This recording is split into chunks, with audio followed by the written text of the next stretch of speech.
通知廚房。Yo， 大家好，我係通少，歡迎嚟到通知廚房。今日我介紹一個經典嘅名菜麻婆豆腐俾大家。呢個餸香濃惹味，好多人煮過呢個餸都會有一個問題，就係點樣可以煮呢個餸嘅時候唔整爛啲豆腐。今日我就分享下我嘅做法，俾大家參考一下。呢個餸菜其中一個主角就係我哋嘅免治豬肉。當然啦，你可以自己手剁豬肉都可以嘅。豬肉用指定份量嘅醃料撈勻，然之後醃15分鐘。另一個主角當然就係豆腐。我哋用嘅豆腐唔好揀啲太過軟身、太過滑嗰一隻豆腐，要揀啲質地比較硬少少，類似布包豆腐咁就最好啦。我用嘅係一啲紙盒裝嘅豆腐。咁我就會將佢先剖開一半，然之後再切成細粒。搞掂完兩個主角之後，就要處理埋其他配角，例如要整啲薑蓉啊、蒜蓉、辣椒、青葱粒等等。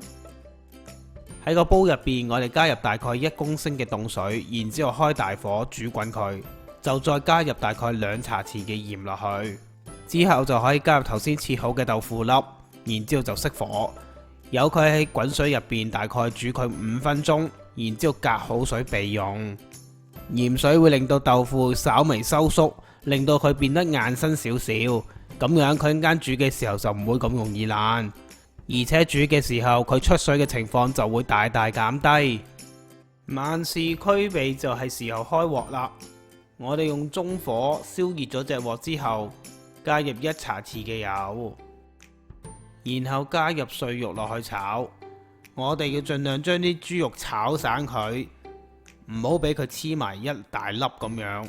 炒佢3至4分鐘，令到佢兩面轉咗色，就可以先拎起佢備用。個鑊洗乾淨之後，我哋就用中火燒翻熱佢，然後加入1茶匙嘅油，然後我哋爆香我哋嘅配料，先爆薑蓉、蒜蓉同埋青白，炒大概1分鐘，令到佢香味釋出之後，就可以加入花椒粒同埋辣豆瓣醬，然之後再加埋豬肉落去一齊炒。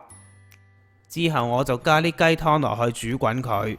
如果你哋唔喜歡用雞湯嘅話，咁你哋可以用翻普通嘅清水。當啲雞湯滾起咗之後，我哋就將啲豬肉撥去一邊，騰出一半嘅空間出嚟。然之後就可以加入豆腐落去，然後就可以加入少少生抽調味。加咗豆腐之後，煮咗佢大概3至4分鐘，就係時候埋芡啦。喺呢度你應該見到我一直都冇喐到啲豆腐，就算埋芡，我都係加啲生粉水喺豬肉嗰邊攪勻佢。咁樣做，啲豆腐就完全唔會整爛，而且喺鑊入邊佢仲可以吸收晒所有醬汁嘅味道。一碟完美嘅麻婆豆腐就整好啦。再撒埋啲青葱喺面，係咪特別靚仔、特別吸引呢？你哋睇下，嚿嚿豆腐都完好無缺噶。呢個餸香濃惹味，愛嚟送飯真係一流啊！白飯喺邊度？我要白飯啊！呢個咁經典嘅麻婆豆腐所需要嘅材料同份量已經寫咗出嚟。如果睇唔切，咪停一停個 video 咯，又或者去上述嘅網址就可以重溫翻個食譜。如果大家仲有啲咩問題或者意見，歡迎你嚟到我 Facebook 嘅專頁或者 YouTube 嘅 channel 留言。如果大家中意我嘅短片，希望你會俾個 like 同埋 share 俾你身邊嘅朋友，仲要訂閱我嘅頻道支持下我。訂閱完之後記得要撳埋隔籬個鐘仔，咁樣你先會收到我最新嘅通知噶。我哋下次再見啦，拜拜。